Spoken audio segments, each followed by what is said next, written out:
ഓം ശ്രീ സായിരാം. ലോകശ്രദ്ധ നേടിയ ആശ്രമങ്ങളുടെ നാടായ കാഞ്ഞങ്ങാട്.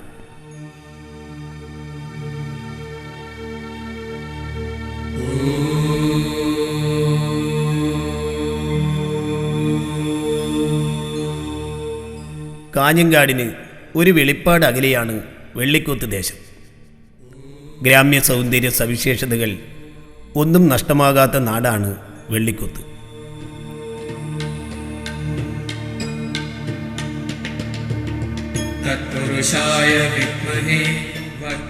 പച്ചപ്പിൻ്റെ കുളിർമ സമ്മാനിക്കുന്ന ഈ നാട്ടിടവഴിയിലൂടെ നടന്ന് ഹരിതഭംഗികൾ ആസ്വദിച്ച് നാം എത്തിച്ചേരുക പ്രശാന്ത സുന്ദരമായ ഒരു വീട്ടിലേക്കാണ്, അശോകാലയത്തിലേക്ക്.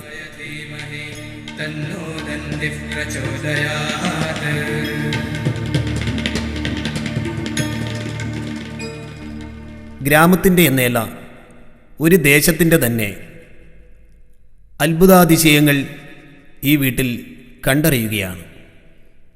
ഇത് വിസ്മയങ്ങളുടെ നാട്, ഇത് വിസ്മയങ്ങളുടെ വീട്.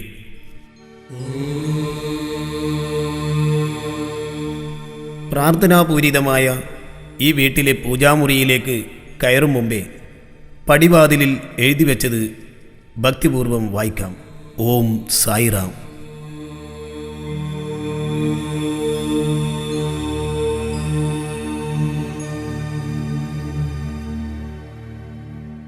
ഒരു ക്ഷേത്രത്തിൻ്റെ ശ്രീകോവിലിനകം പോലെ പവിത്രമായി സൂക്ഷിക്കുന്ന പൂജാമുറിയിൽ നിറയെ ദൈവങ്ങളുടെ ചിത്രങ്ങളും വിഗ്രഹങ്ങളും. ഭക്ത്യാദരപൂർവം പൂജാമുറിക്ക് മുന്നിൽ നിൽക്കുമ്പോൾ നാം ഭഗവാനെ സ്തുതിക്കുന്നു.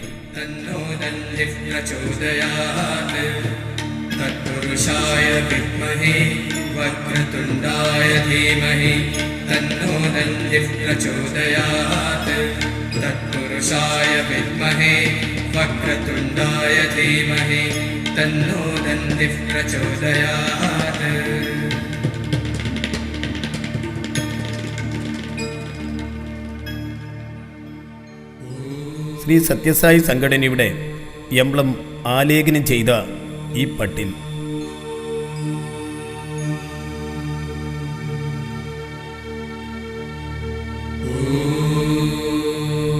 ഓം സായിറാം എന്ന് വായിച്ചെടുക്കാം. ഭഗവാന്റെ നിറസാന്നിധ്യമാണ് ഈ പൂജാമുറി നിറയെ കാണാൻ കഴിയുന്നത്.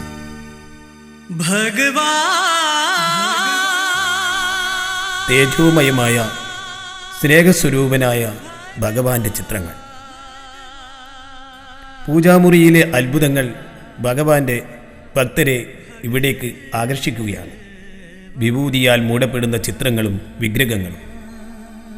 തുമഹോ പ്രാണസഖാ ഭഗവാൻ.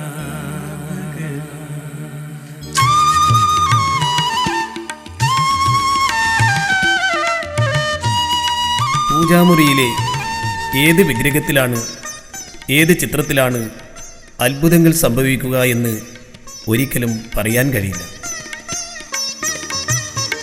तुम हो अनाथनाथ भगवान, तुम हो अनाथनाथ भगवान, तुम हो अनाथनाथ भगवान, तुम हो अनाथनाथ भगवान। ओ साई मेरे प्राण सखा भगवान, ओ साई मेरे प्राण सखा भगवान, ओ साई मेरे प्राण सखा भगवान, ओ साई मेरे प्राण सखा भगवान।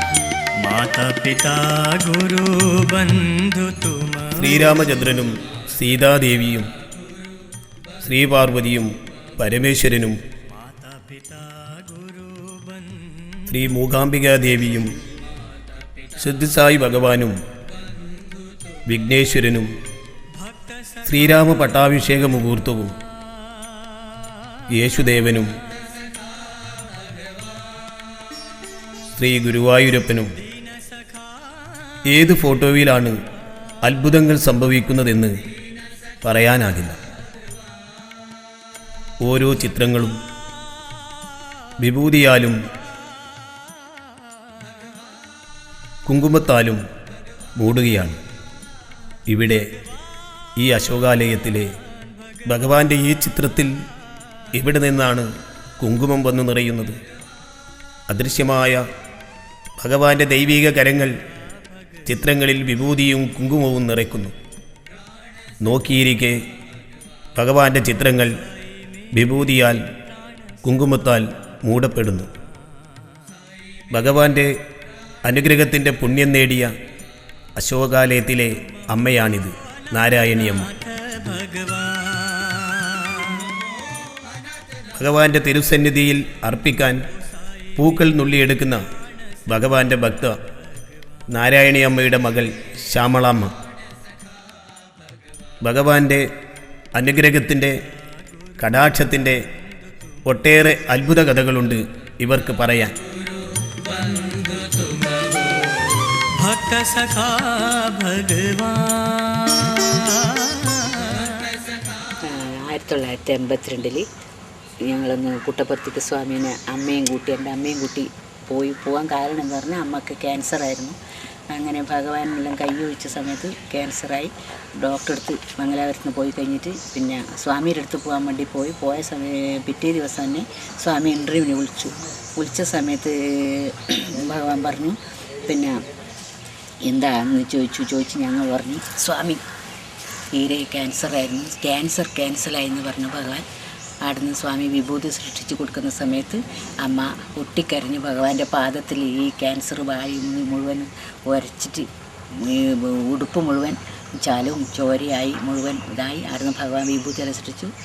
പിന്നെ അവസാനം സ്വാമി പറഞ്ഞു ഓപ്പറേഷൻ ചെയ്തു. മംഗലാപുരം പോയി ഓപ്പറേഷൻ ചെയ്തു. ഡൽഹിയിലാണ് പോയിട്ട് ഓപ്പറേഷൻ ചെയ്തു. അവിടുന്ന് സ്വാമി പറഞ്ഞു ക്യാൻസലായി, ഇനിയൊന്നും പേടിക്കാനില്ല എന്ന് പറഞ്ഞു. അങ്ങനെ രണ്ടാമത് ഓപ്പറേഷൻ സമയത്ത് അമ്മ ഡോക്ടർ രൂപത്തിൽ ഭഗവാൻ അമ്മക്ക് പ്രത്യക്ഷമായിട്ട് കണ്ടു. അങ്ങനെ ആ സമയത്ത് നമ്മളിവിടെ വീട്ടിൽ 3 ഫോട്ടോയിൽ വിഭൂതി വീണ്ടും വന്നു, കുറച്ചായിട്ട് വന്നു. രണ്ടാമത് മടങ്ങിയിട്ട് ഓപ്പറേഷൻ കഴിഞ്ഞിട്ട് ശേഷം അമ്മേനെ തിരിച്ച് വീണ്ടും കൊണ്ടുപോയി പുട്ടപർത്തി. കൊണ്ടുപോയതിൻ്റെ ശേഷം സ്വാമി അടുത്ത് വന്നു. സ്വാമി എല്ലാം പറഞ്ഞു എന്നെ കണ്ടില്ലേന്ന് പറഞ്ഞു. അവിടുന്ന് പിന്നെ ഭയങ്കരമായിട്ടുള്ളൊരു അനുഭവമായിരുന്നു അത്. ആയിരുന്നു പിന്നെ അമ്മ അത്രക്കും ഉറച്ചു നിന്ന ഭക്തിയായി. അങ്ങനെ അമ്മ ഓരോ വിളിക്കും ഭഗവാനെ വിളിക്കുന്ന സമയത്ത് ഭഗവാൻ എത്തിപ്പെടാറുണ്ട്.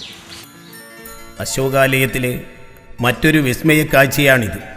ഗുരുവായൂരപ്പൻ്റെ വാകച്ചാർത്ത് ഇവിടെ ഈ പൂജാമുറിയിലും പ്രത്യക്ഷമാകുന്നു. അദൃശ്യകരങ്ങളാൽ ശ്രീകൃഷ്ണ ഭഗവാന് ചാർത്തുന്ന വാകച്ചാർത്തിൻ്റെ പൊരുൾ, ഈ പൊരുൾ തേടിപ്പോകുന്നവരെ ഭക്തിസാഗരത്തിൽ ആറാടിക്കുന്ന കാഴ്ച.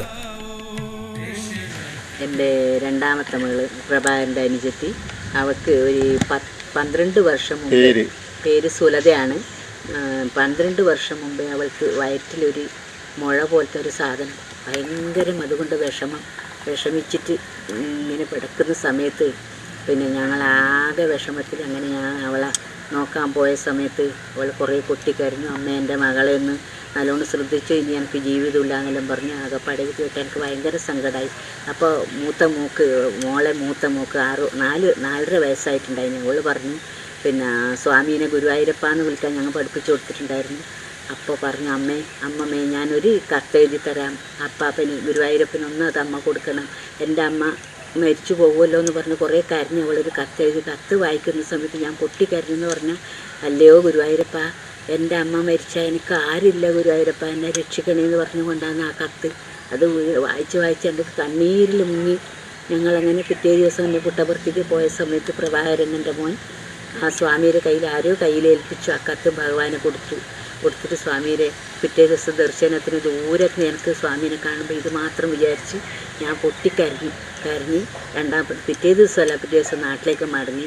രാത്രി ഞാൻ ഇതന്നെ വിചാരിച്ച് കുറേ കരഞ്ഞു. അന്ന് രാത്രി ഇവള് ഫോൺ വിളിച്ചിട്ട് പറഞ്ഞു എനിക്ക് കുറച്ച് കൂടുതലാണ് അമ്മേ, ഇനി എനിക്ക് ജീവിതമില്ല, എൻ്റെ മകളെ നല്ലോണം നോക്കിക്കോന്നെല്ലാം പറഞ്ഞ് വിറച്ച് ഞാൻ വിചാരിച്ചു ഭഗവാനെ ഇങ്ങനെ സ്വാമിയായിട്ട് എനിക്ക് ഇതല്ലേ ഭഗവാനെ തന്നു പറഞ്ഞ് കുറേ കരഞ്ഞു. പൂജാമുറിയിരുന്ന് രാവിലെ വരെ ഭഗവാനെ കുഞ്ഞിരാമട്ടനോട് ഞാൻ ഈ കാര്യം പറഞ്ഞില്ലാന്ന് പറഞ്ഞാൽ പ്രഭാകരൻ്റെ അച്ഛനോടൊന്നും ഇത് അറിയിച്ചിട്ടില്ല.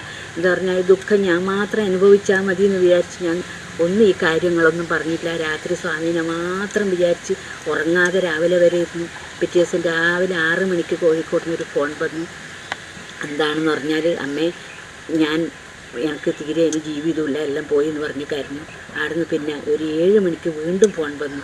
എന്ന് പറഞ്ഞാൽ രാത്രി 12-1 മണിയാകുമ്പോൾ ഇവക്കൊരു വയറ്റിലൊരു കുത്തും പോലത്തെ വേദന ഉണ്ടായിന്. അങ്ങനെ ഡോക്ടറെ അടുത്ത് പോയി പോകുന്ന സമയത്ത് ഡോക്ടർ പറഞ്ഞു പിന്നെ ഈ ചീഞ്ഞെളിഞ്ഞ് സാധനം ഒന്നും കാണാനില്ലല്ലോ ലോകേഷ, എന്താ ഇത്, വാൾവും കാണുന്നില്ല, ഗർഭപാത്രത്തിൽ പുതിയതായിട്ട് വെച്ച പോലെയുണ്ട്. അങ്ങനെ ഭഗവാൻ ആ നിമിഷത്തിൽ സ്വപ്നത്തിൽ എൻ്റെ മകളെ ഓപ്പറേഷനും റെഡിയാക്കി തന്നു. ഈ വാർത്ത കേട്ട ഉടനെ എനിക്ക് ശരിക്കും പൊട്ടിക്കരഞ്ഞ് സന്തോഷം കൊണ്ട് ഞാൻ ഫോണോടുകൂടി വീണുപോയി. അങ്ങനെ തീരാത്ത അനുഭവങ്ങൾ കുറേ ഉണ്ട് എനിക്ക്. അങ്ങനെ ആ സുഖം അതിൻ്റെ ശേഷം മകൾക്കില്ല. ഇപ്പോൾ പൂർണ്ണ ആരോഗ്യത്തോടെയാണ്. അശോകാലയത്തിലെ ശ്യാമളാമ്മയ്ക്ക് ഭഗവാന്റെ ദിവ്യമായ അനുഗ്രഹത്തിൻ്റെ അത്ഭുത ലീലകളെക്കുറിച്ച് എത്രയെത്ര കഥകളാണ് പറയാനുള്ളത്. ശ്യാമളാമ്മയുടെ കുടുംബത്തിന് അനുഭവപ്പെട്ട കഥകൾ. 1972 മംഗലാപുരം ഒരു സായി കോൺഫറൻസ് ഉണ്ടായിരുന്നു. ആ കോൺഫറൻസിന് നമ്മളെ പ്രഭാകരൻ്റെ അച്ഛനും കുറച്ച് പേരും കൂടി പോയി. അപ്പോൾ രാത്രി ഒരു 10 മണിയാകുമ്പോൾ മടങ്ങുമെന്ന് പറഞ്ഞ് രാത്രി 1 മണിയായി മടങ്ങുമ്പോൾ ഞങ്ങളാകെ പേടിച്ചു.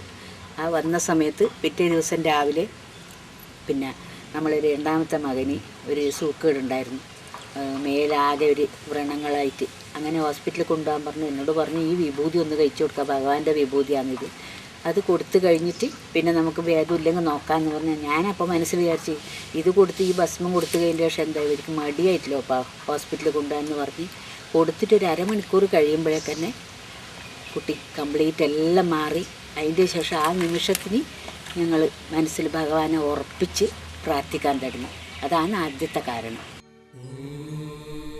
ഭക്തിപൂർവം ഭഗവാന്റെ നാമം ഉച്ചരിച്ച് പ്രാർത്ഥിക്കുന്ന നിഷ്കളങ്കനായ ഭക്തന് അത്ഭുതങ്ങൾ വെളിപ്പെടുത്തി കൊടുക്കുന്ന ഭഗവാൻ കാരുണ്യത്തിൻ്റെ നിറഞ്ഞ ഭക്തിയുടെ പവിത്രധാരയാണ് ഭക്തരുടെ മൂർധാവിലേക്ക് സദാ ഒഴുകിയെത്തുന്നത്. എൻ്റെ മോൻ പ്രഭാകരൻ എൻജിനീയറിങ്ങിന് സൂറത്ത് കല്ല് 2 വർഷം പഠിച്ച സമയത്ത് അവന് പഠിക്കുന്നതിന് മുമ്പേ തന്നെ ജോലി അറ്റൻഡ് ചെയ്യേണ്ട ഇത് കിട്ടി.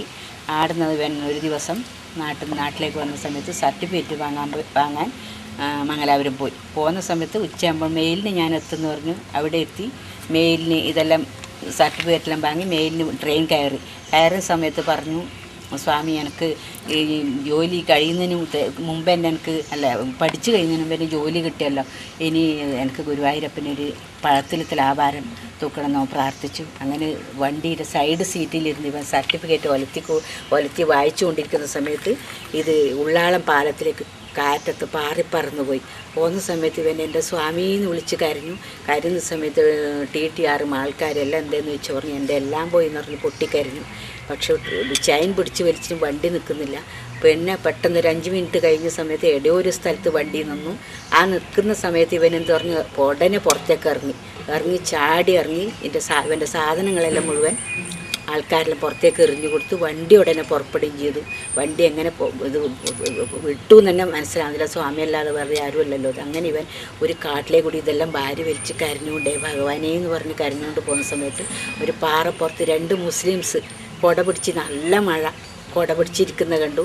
അപ്പോൾ ചോദിച്ചു മോൻ എന്താ കരയുന്നത് പറഞ്ഞു. എൻ്റെ ഇങ്ങനെ ഇവൻ്റെ സംഭവങ്ങളെല്ലാം വിവരിക്ക് പറഞ്ഞു. മോൻ കരയേണ്ട, അള്ളാഹു നമ്മളെ രക്ഷിക്കും മോനെ എന്ന് പറഞ്ഞ് അങ്ങനെ ഇവനെയും കൂട്ടി ഒരു പുഴവക്കത്തേക്ക് കൊണ്ടുപോകുമ്പോൾ അവിടെ ഒരു കാറ് കഴുകുന്നുണ്ട്. പറഞ്ഞു ഡ്രൈവറെ ഒന്ന് നമ്മളെ സഹായിക്കുമെന്ന് പറഞ്ഞു. ഡ്രൈവറെയും കൂട്ടി കാറിൽ കയറി തിരിച്ച് മംഗലാപുരത്തേക്ക് പോകുന്ന വഴിക്ക് ചോദിച്ചു മോനെ എവിടെയാണ് വീണത് പറഞ്ഞു. ഉള്ളാളം പുഴയിലാണ്. അയ്യോ മോനെ പുഴയിൽ വീണ സർട്ടിഫിക്കറ്റ് എങ്ങനെ കിട്ടും, പക്ഷെ എന്നാലും നമുക്ക് നോക്കാമല്ലോ എന്ന് പറഞ്ഞ് വൈകുന്നേരം 4 മണിയായി. അപ്പോഴേക്കും തിരിച്ചു പോകുന്ന സമയത്ത് ഭയങ്കര മഴ. ഒരു ഇല കൊഴിഞ്ഞൊരു മരത്തിൻ്റെ മുകളിൽ നിന്ന് ഒരു കടലാസ് എന്താ പാറിക്കളിക്കുന്നതെന്ന് ഇയാൾ പറഞ്ഞു. പെട്ടെന്ന് വണ്ടി നിർത്തി. ഇയാൾ അടിക്കുന്നത് കുലിക്കുമ്പോൾ ആ കടലാസ് താഴെ വീഴുമ്പോഴേക്ക് ഇവൻ്റെ സർട്ടിഫിക്കറ്റാണത്.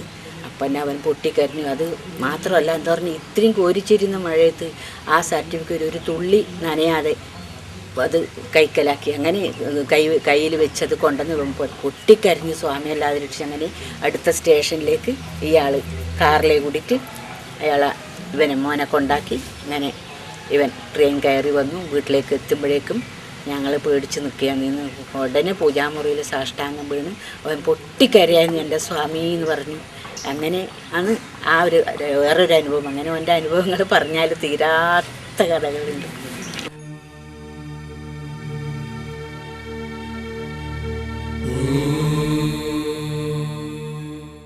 1979 പ്രഭാകരൻ PDC പഠിക്കുന്ന സമയത്ത് വൈറ്റ് ഫീൽഡിൽ വെച്ചൊരു സമ്മർ കോഴ്സ് ഉണ്ടായിരുന്നു. അതിന് അവൻ്റെ പേര് അറ്റൻഡ് ചെയ്തു.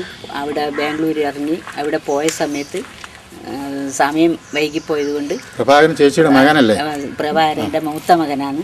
അവിടെ എത്തിയ സമയത്ത് സമയം കഴിഞ്ഞു എന്ന് പറഞ്ഞ് അവനെ മടക്കി പറഞ്ഞയക്കുന്ന സമയത്ത് സ്വാമി ഒരു സേവാദസിനെ പറഞ്ഞയച്ച് അവനെ തിരിച്ച് വിളിച്ച് അവനതിൽ പിന്നെ ഇത് കൊടുത്തു, അഡ്മിഷൻ കൊടുത്തതിന് ശേഷം 1 മാസം സ്വാമി എന്നെ ക്ലാസ് എടുത്ത് അതിൽ കേരള സ്റ്റേറ്റിൽ ഫസ്റ്റ് എടുത്തു പ്രഭാകരൻ. തൻ്റെ പ്രിയ ഭക്തർക്ക് ചില അടയാളങ്ങൾ വെളിപ്പെടുത്താനായി അദൃശ്യനായി വന്ന് പൂജാമുറിയിൽ വിഭൂതിയും കുങ്കുമവും വാകച്ചാർത്തും എല്ലാം നിറയ്ക്കുന്ന ഭഗവാൻ. എല്ലാം ഭഗവാന്റെ മായാവിലാസങ്ങൾ, ലീലാവിലാസങ്ങൾ. ഓം ശ്രീ സായിരാം.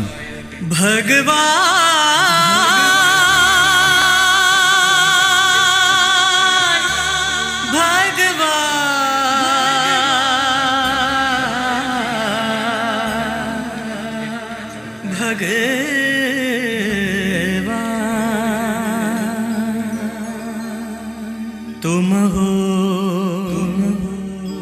प्राण सखा भगवान.